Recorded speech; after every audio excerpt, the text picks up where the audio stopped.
Hello, Met fans. Welcome to episode 8 of the Shea podcast. Today we have a very special guest, WFAN's own Evan Roberts. Oh, Yo, wow. That couldn't have worked out. Literally couldn't have worked out any better. I'm always early, baby. Let's go. Let's do this.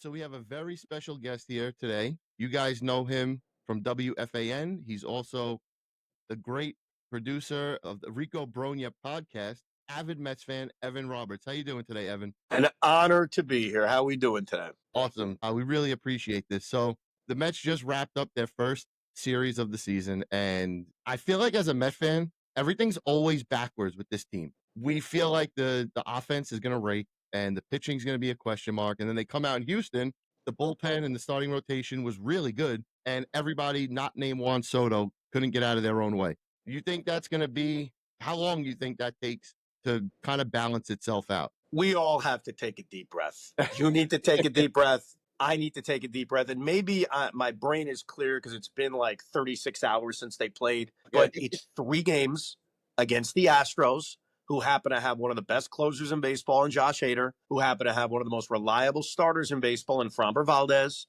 who happen to have a guy who in the second half of last year, Hunter Brown, was one of the best pitchers in the American League. Ian Abreu's a top reliever. I hope that eventually this offense is going to be so dynamic that we will pound good pitching like this. But it's the first 3 games of the season. Just like I can't go nuts about how well the bullpen has pitched, Right. We need to take a deep breath. So it's 3 games against a team that's one of the better teams in baseball. So I'm glad baseball's back. I'm upset they lost 2 out of 3. Naturally, I'm a fan. But do not read too much into what we saw over the first 3 games of the season. I do want to ask you, because we came on before the season, and we usually do like a season preview episode. And in my belief, I love Mendoza. I do love Carlos. I think last year he did a great job as his first season. The only thing I feel like is, I don't know if guys get so comfortable, they're creatures of habit. I don't think the lineup is constructed for them to be most productive. I feel like Alonso is your typical cleanup hitter. I like Vientos hitting with Lindor and Soto on base and Pete protecting him. Do you think this lineup needs adjusting, or do you like the way it is the first 3 games? I think lineups are very overrated. I love talking about it. I love breaking it down, but guys have to perform. Like, I'll give you an example with the Yankees, right? The Yankees just started the season by scoring 175 runs in 3 games. Maybe you we should saw get the Aaron torpedo Boone back. right. You saw him do weird stuff, right? He leads off Austin Wells and he leads off Paul Goldschmidt. And he actually said something after the 3rd game when asked about the lineup changes. He's like, the lineup has nothing to do with it. Guys are performing. So I think it's very similar. Like, Lindor is a star who is apparently going to get off to another bad start, right? Pete Alonso had a very good opening day in terms of quality at-bats. He struggled the last 2 days. I don't think where they're placed in the order is leading to that. Now, I will say this, like, if we're a month into the season, kind of like last year, will Mendy and should Mendy make changes to try to spark guys? Of course. Like, I don't think you need to be stagnant with what the lineup is. But honestly, I think the other thing is, you said typical cleanup hitter. What is a typical cleanup hitter? In Toronto, Andres Jimenez is their cleanup hitter. Right. So I think we live in a different world in what a cleanup hitter actually is. But for now, I do like the lineup construction. I like Lindor leading off. It's where he had his most success last year. Soto in the 2 spot. You come up with more guys on base when you bat second than when you bat third. He gets on base a ton. I would leave it the way it is. But yeah, card's subject to change. I mean, the team struggles for a month and a half. You'll make lineup adjustments. But no, I don't think the lineup order is leading to their early season struggles. Okay, that's fair. I think that's a good segue to the question that I had for you, Evan. And I wanted to touch a little bit on this topic because you go into detail in your book. And I wanted to mention your book because it's been around a year since we really started the launch of the book and everything. And my Mets Bible, awesome stories in there. And you document how well and how detailed you call and document each game on the scorecard. When did that come into play? And when did you really start that passion of keeping the scorecard? Because that's such an old school way of thinking. You know, Vinny and I used to do it back at Shea Stadium. So when did you start keeping score of the Met games? I was 8 years old, and my dad was trying to get me through a 3-hour Met game because I was still 8 years old, and I was asking a lot of questions, but you get distracted when you're 8. So he gave me a scorecard and taught me how to score, almost hoping this would calm me down. And, well, it worked, and it became an obsession. So starting at 8 years old, I just scored every game. My dad taught me how to do it. He would help me out when I'd make all the mistakes. And then I have a very OCD personality. Like when I do something, I become obsessed with it. So, for example, I've got 2 kids, and I started when my first son was born to just keep a diary. Like, oh, he did this today. Oh, he made a crap today. Oh, he went on the potty today. He is 8. My youngest is 4. I'm not kidding you. I have kept a diary of every day of their life.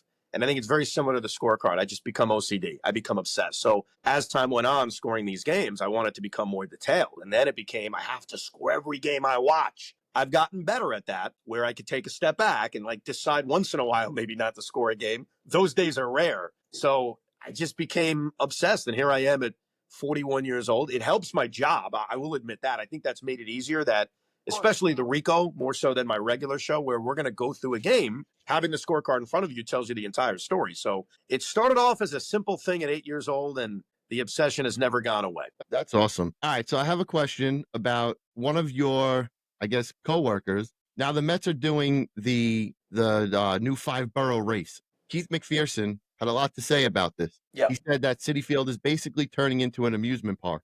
So I saw that, and then UFAM posted it. So I commented that he said that tickets are sold by the Yankees by their pinstripe. I made a joking comment. I said, it's a shame you couldn't sell the pinstripes to Juan Soto.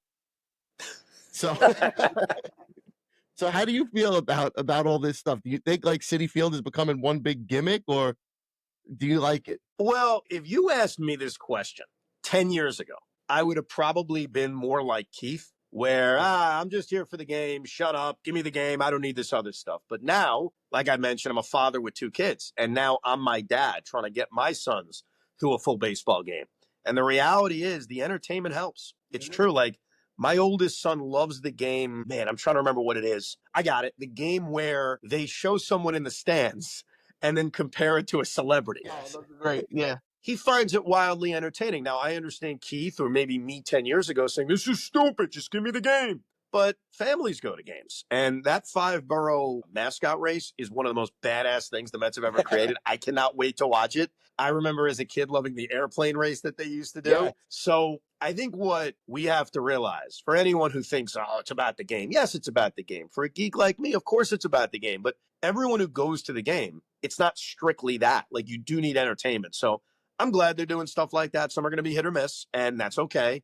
But I think as I've matured, I've realized that it's not about me, and it's not about Keith. Keith's a great diehard fan.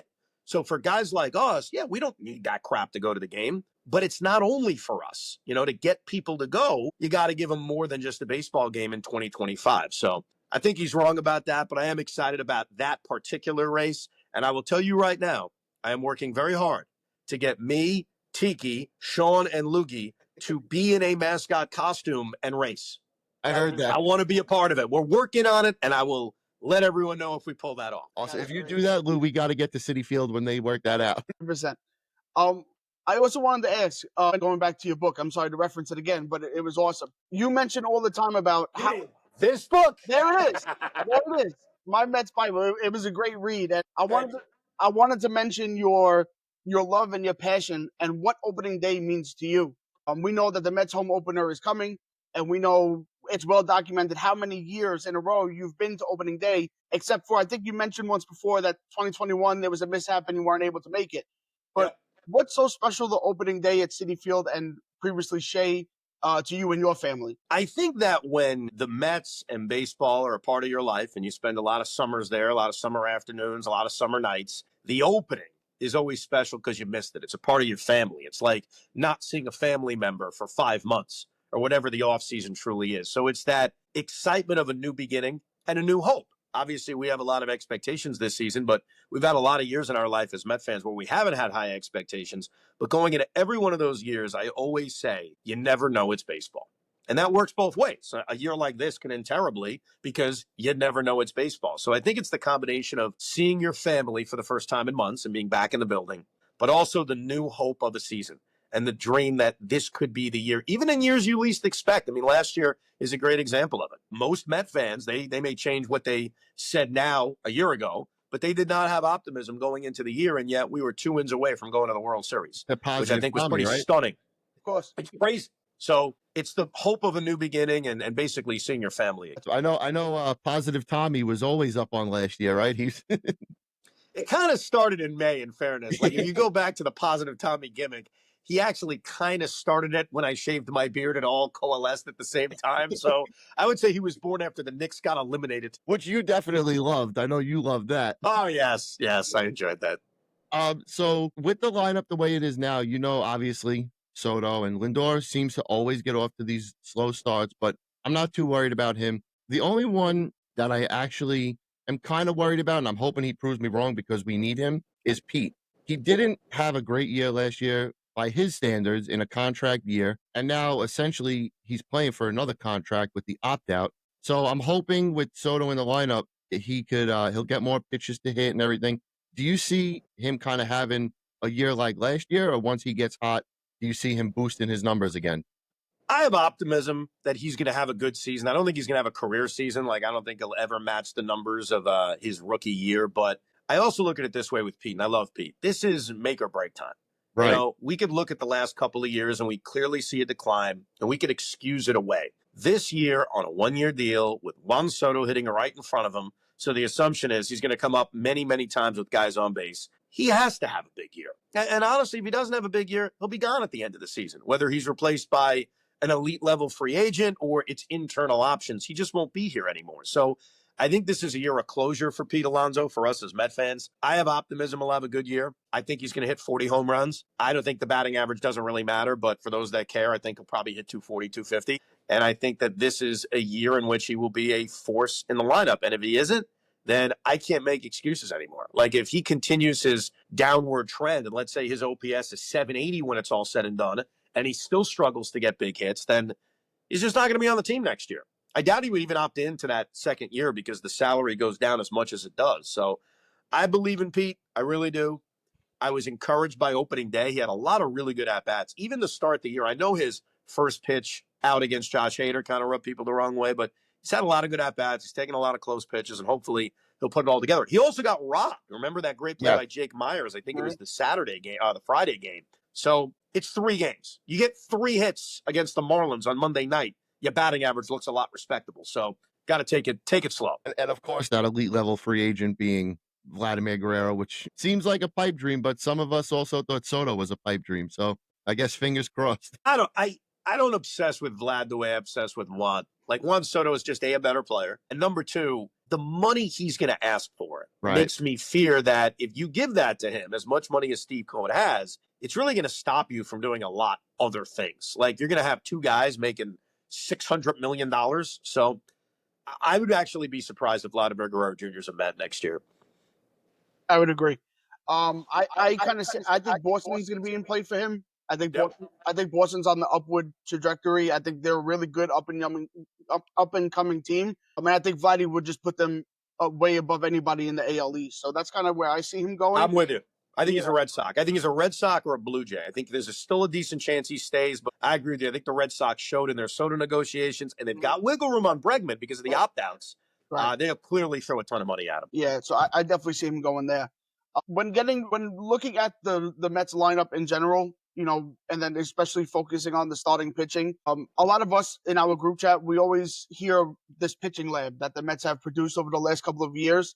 We're starting to see it a little bit this year already, so early into the season with how well Griffin Canning pitched the other night. If we can get that out of Griffin, the majority of his starts, I think that's a win for the Mets. What do you think that the pitching lab can do now, and what can it do in the future to attract other pitchers to come here? Well, the last thing you said is really important because you heard that from a couple of guys who signed here, that they were intrigued by what they heard, not just from the lab, but in terms of recovering from injury and how they help you on that. AJ Minter said that one of the reasons he signed with the Mets is because of the way David Peterson came back from his hip procedure, the same procedure AJ Minter had. So I think there are elements besides helping the individual player that you'll see, like free agents being attracted. What we saw with Griffin Canning, I thought was fascinating because we didn't see a lot of Griffin Canning last year. He made 1 start against the Mets. I think he actually pitched well in that game, if memory serves correct. But he threw his slider 54% of the time when last year that was his 3rd most popular pitch. So right out of the gate, you saw that the Mets took his repertoire and said, we're going to tweak it a little bit. And I think that's a part of it. Now, it's 1 start, so he's got a lot more to prove, obviously. But I thought it was a very encouraging start, and that will be a great weapon for the Mets if this continues to be a trend. Luis Severino had a great year last year. Quintana finished incredibly strong.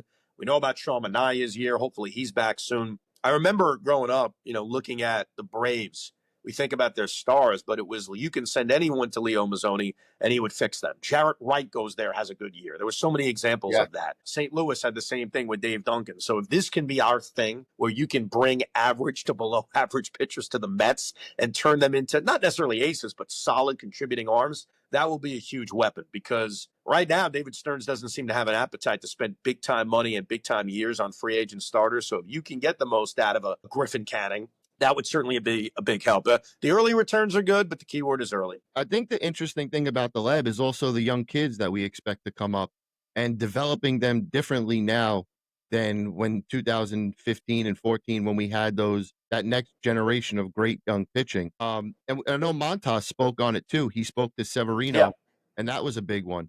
Evan, you've been scoring games for a long time, and I know you've been to Shea, Citi Field, you have season tickets. If you had to pick your top 5 Mets of all time that you've seen. So me and Lou spoke about this, and we tried to just stick with guys that we personally watched. Who do you think your top 5 would be? So top 5 in terms of not my favorite, but just the best, right? No, your favorite. Your favorite. Oh, my favorite. Like I had Ray Ordonez in mind. I had Pedro in mind. So for favorites, I mean, how do I not include the great Rico Brugna? I named the podcast after the guy. Let's start with him. He was great defensively. He burst onto the scene out of absolute nowhere after they traded for him from Detroit for Alan Zinter. I loved Rico Brugna. I loved Edgardo Alfonso. I thought he didn't get enough credit for being as clutch a hitter as he was. It felt like every time Fonzie got a big hit, Piazza would come up and just do something sexier. Like the Braves 10-run inning, right? We all think of Piazza's home run. Fonzie tied it one batter earlier. What are we talking about? Or even the grand slam he hit in game 1 of the DS in 99 against Bobby Schwadard at like 2 o'clock in the morning. So I thought Edgardo Alfonso was almost underrated. DeGrom, obviously, is probably my all-time favorite Met. I loved watching him pitch. But I think the trend I have with a lot of these guys is it occurred because I thought they were disrespected by Met fans. My love for DeGrom started on a very stupid WFAN debate where everyone was arguing who should start opening day 2015. And everyone said Matt Harvey. And it bothered me because DeGrom had just won Rookie of the Year. And I'm like, are you guys paying attention? Like, what are we doing here? The guy just won Rookie of the Year. Why is he not in contention to start opening day? And then it continued with, Syndergaard's got better stuff. Matt Harvey's got more balls. And I'm like, dude, we're just making stuff up now because DeGrom had all of that. He did. I mean, he didn't have balls. Look at that start he made in game 5 against the Dodgers. Look what he did in game 1 against the Dodgers. Like, what are we talking about here? So my love for DeGrom just started from a disrespect. The other guy who was up there, and it started with my old partner Joe B ripping him all the time, was Beltran. I thought Beltran was an utterly brilliant Met who was much more clutch than people give him credit for because all they remember is the strikeout against Adam Wainwright. But what they don't remember is that in game 162 in 2008, he had a big home run that could have been the game winner if Scott Schoenweiss didn't crap the bet. So unfortunately, sometimes your clutchness is defined by others. So how many have I named? Rico, Fonzie, Beltran, and Jake. And I'll put Pete as my 5th guy because I also think he's gotten a lot of disrespect over the last year, especially at the very end going into that final game against the Brewers. I mean, he was being torched by everybody. And I never forget what I said on the air that day. I said, look, he's struggling. I can't defend him, but I know it's in him. And I know he's clutch. And I know he can do it. And luckily, he rewarded my loyalty that night and some of our loyalties by hitting that home run against Devin Williams, which no matter what happens from here on out, I think that will be his legacy as a New York Met. Just an unbelievable moment. I mean, when you think about the Mets playoffs and home runs hit by Mets in the playoffs, there is no bigger one. I mean, that moment was unbelievable. Vinny and I, we were in completely different sides of the country on that day, but we still reacted like we were sitting next to each other, in the same room. Where were you during that moment? Where were you during that game? I was watching the game in my bedroom with my wife who had fallen asleep and my son who was scoring the game passed out right after the Brewers took the lead. So he was asleep. So as the 9th inning began, I actually left them. I went into the office space where I record the Rico Brogna because I was going to do my podcast immediately after. And so I sat there watching the game on my tablet, getting ready for the season to end. And the chills that came upon my body when he hit that home run are like indescribable. And I regret that I wasn't in that bedroom. I would have woken everybody up, unfortunately. So I guess that would have been the negative. But the positive is, I guess I would have woken everybody up and they would have experienced that moment. But I was almost giving up, to be honest with you. I didn't shut the TV off, obviously, but I changed rooms. I was ready to record. I was ready to just do a podcast and go to sleep, being depressed that the season was going to end. When that ball left his bat, man, it was just chills down my body. It's still very emotional to think about. It was probably the most chills I think I've ever got in any Met moment, besides maybe Johan's no-hitter at the very end Right. when he pitched it. It's really up there in terms of chill moments as a Met fan. I think that home run and another home run that immediately comes to my mind, just given the circumstances of when it happened, was the Wilmer Flores walk-off. Because of the whole trade and crying at shortstop, I think that was another one that was really cool. When Wilmer hit the home run, I'll never forget my emotions for that one. And that's one of the rare games I did not score. In fact, I mentioned that in my Mets Bible, that it's the law scorecards, because I got home that night. I was emotionally tired. I cried that night just because I was so tired. It was very weird. And I looked at my wife and I said, I'm not scoring the game tonight. And she's like, really? Are you okay? I said, I'm going to watch it. Of course, I'm going to watch it.